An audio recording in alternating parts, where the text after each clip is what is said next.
All right, this is a simple design I made on a piece of paper with the paint pen. I imported it into Photoshop and cleaned it up a little bit and exported it to Cricut Design Space. Cricut Design, that's for Cricut cutters that can cut out stuff for you. But you could do this the same way. It'll be a lot more time intensive, but you could do this just with an X-Acto knife and tracing paper and cutting the design out. I cut two of these. The nice thing about Cricut is it does all the hard work for you, and you can do multiples at different sizes if you want. So this is what I came away with. Again, based on that purple design, I fixed it up, made it a little bit more square in Photoshop, but basically it's straight from the purple design.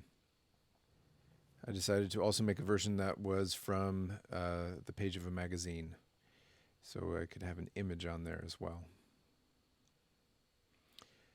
Then I took my two pieces of white cutout paper and my magazine paper to the studio, and I wanted just to experiment with stuff. So this is all sped up.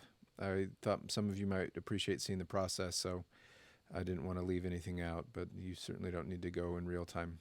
So you can see I'm just dousing it with matte medium, covering both sides, and this is really thick, kind of watercolor paper. I don't know if it's watercolor paper or just a thick cardstock. But I took some time and really made sure to let it expand and absorb all the matte medium before I stuck it down. So lifting it up, putting it back down, I wouldn't have done it that way if it were a thin drawing paper. I would have had to work a little bit more quickly and use less matte medium. You can see that it doesn't quite fit on the board, which is fine. This is often the case with collage elements. I let it go right off the board, and I'll come back later with a razor blade and trim that off. And I'll show you that in a little bit.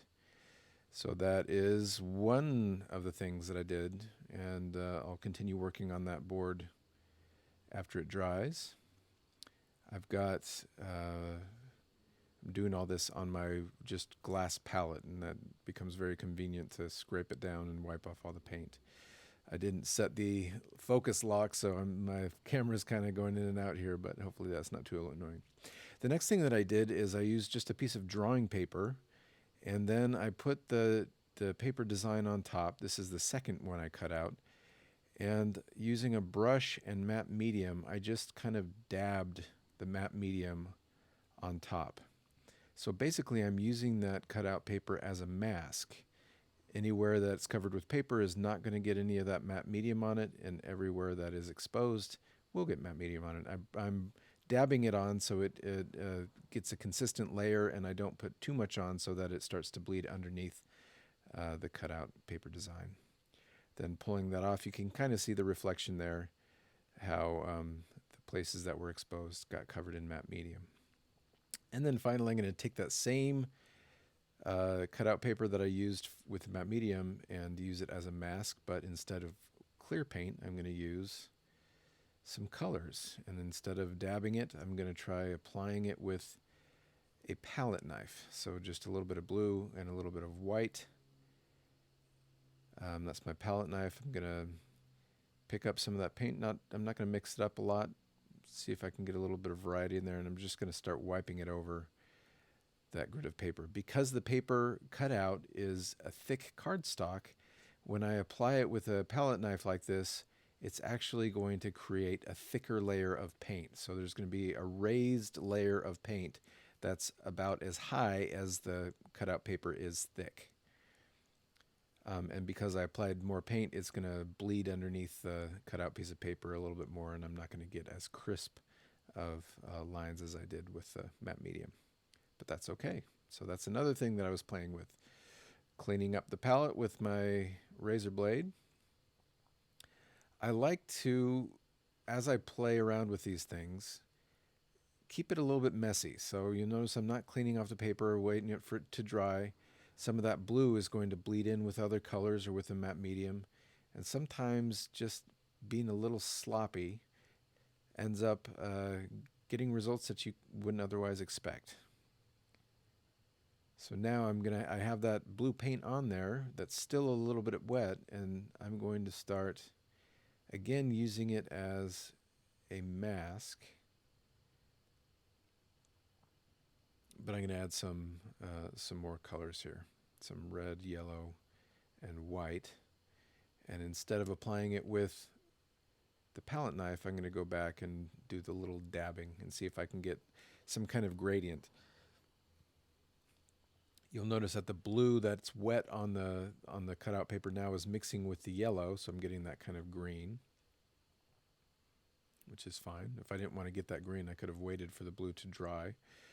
Then adding a little bit of red and white, and again, just kind of playing around with trying to get a gradient. So dabbing and then also kind of brushing lightly across also helped blend it a little bit.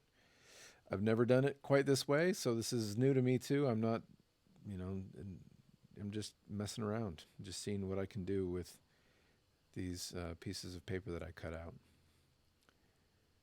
And then down there at the bottom, some of that yellow and white. Just messing around with how this looks and applying it. So I pull that up, and a little bit of the blue, the wet blue that was on the first layer, stuck to the bottom there. And because I was applying it pretty thick and it was already covered in paint, there's quite a bit of goobers around the edges of where the paper was cut out. For this last one, I used a little board that I had, and I had that wet paint. Again, the layer of blue and then the layer of gradient that I just did. And then in this one, I made a few mistakes that I wish I hadn't done. I wish I hadn't gone so fast. I wanted to keep that gradient, but then I ended up just kind of mixing it all in and making it all the same color. I wasn't super happy with that, but this, I'm covering everything with matte medium so it gets glued down really well. I'm not worried that the cutout paper is bigger than the board because I can just trim it down later.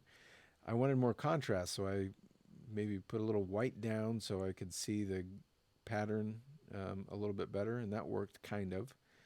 But then when I went to kind of squish it on the paper, I started to wipe that yellow paint off, but it revealed the blue paint underneath that it was on the very first layer from, 15 minutes ago or 5 minutes ago, whatever.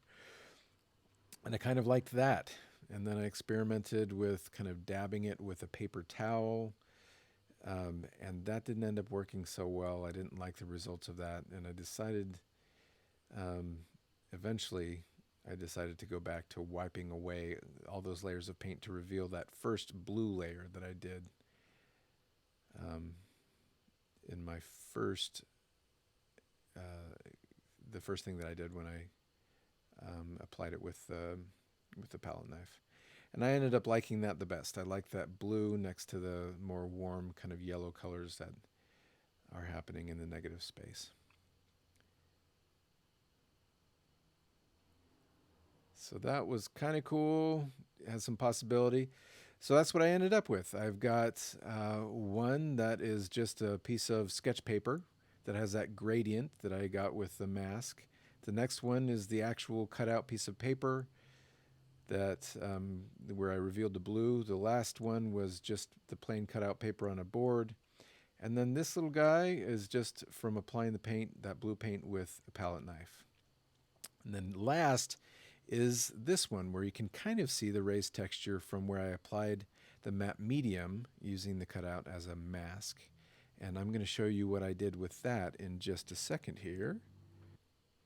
And this piece of paper is, that I cut out, I didn't end up doing anything with it today, but in the future I might play around with that. All right, so this is that piece of paper that I applied matte medium to using the cutout as a mask. And you can kind of see where the matte medium is raised texture. Now what's important to understand here is that it is a piece of just sketchbook paper, so not very thin, kind of bond paper. And bond paper that hasn't been sealed with matte medium is going to absorb paint, while the matte medium is a plastic layer, so it's not going to absorb paint or water. So I'm going to put a little bit of water down there so you can see this happen.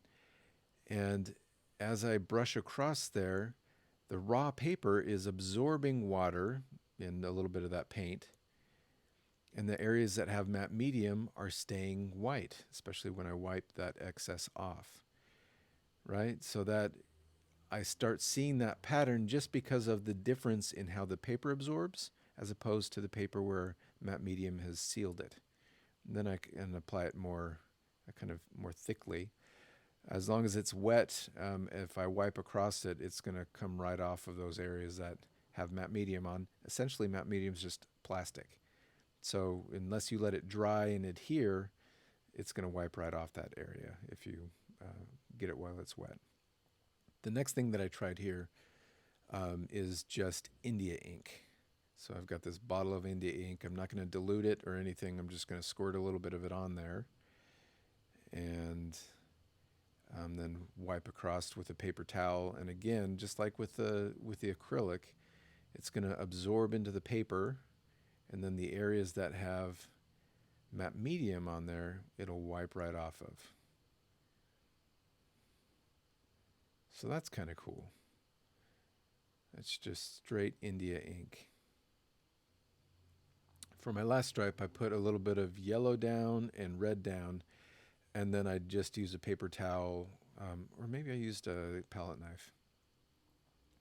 And I just wiped it down and let the two colors kind of mix in the middle a little bit. And it gave me kind of this nice, soft transition between the two. All right, the last thing that I wanted to show you here is I wish I would have done this when the paint was a little bit dry. I got impatient because I wanted to come and edit this video for you. But essentially, whenever I have a collage element that's larger than the surface that I'm gluing it down to, I'll come back when it's dry so the paper doesn't kind of crinkle up as I'm cutting it. And I just run a razor along the edge of the board, and it's really smooth. And what I end up with is a very precisely fit collage element.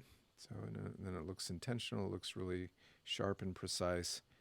So I might end up trimming off the edges of, many different collage elements over the course of a single collage. Just as I add it, and if it goes over, I get the razor blade and trim it off.